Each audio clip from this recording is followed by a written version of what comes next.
j'ai voulu dans ce livre, écrit au cours des 3 dernières années, montrer que notre pays, dans son histoire, avait été très souvent au bord du gouffre, ou même carrément au fond de l'abîme, mais s'en était toujours sorti avec un ressort moral et civique, avec un sursaut qui avait permis au peuple de France de faire de grandes choses. Et bien je crois que après ces attentats terribles, il faut encore moins que jamais désespérer de la France. Alors c'est vrai que parler de bonheur à un moment où il y a tant de larmes, tant de deuil, tant de souffrance, tant de traumatisme peut sembler paradoxal, mais je crois au contraire que c'est dans ces moments-là qu'il faut,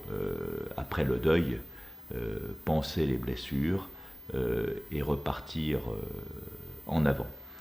Donc ce livre a été écrit pour sortir de la sinistrose, de l'autoflagellation permanente, de la repentance généralisée, et donc j'ai écrit 13 tableaux de l'histoire de France, de l'entrée d'Henri IV dans Paris après les guerres de religion, jusqu'à la Coupe du Monde de foot de 98 qui a vu la victoire des Bleus, pour montrer que la France avait connu ces moments de bonheur.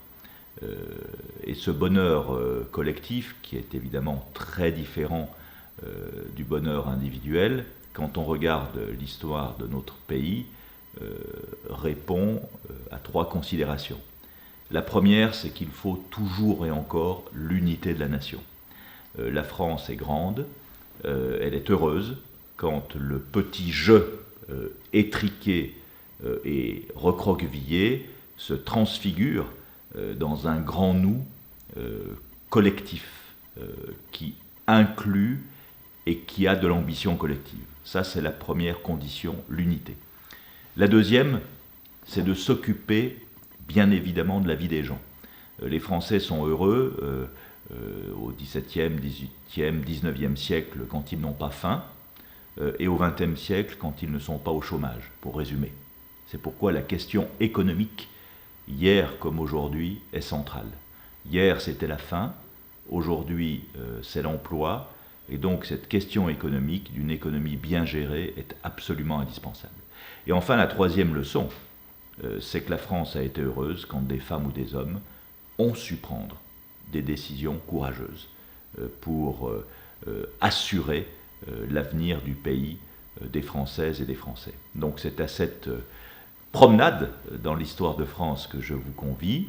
Donc chaque chapitre est rédigé de manière cinématographique, c'est-à-dire que je raconte une histoire, l'histoire de chacune de ces 13 journées heureuses, et puis chaque fois j'essaye d'en tirer les leçons, la philosophie, et j'espère, si vous me faites l'honneur de me lire, que ces journées vous plairont à lire comme il m'a plu de les écrire.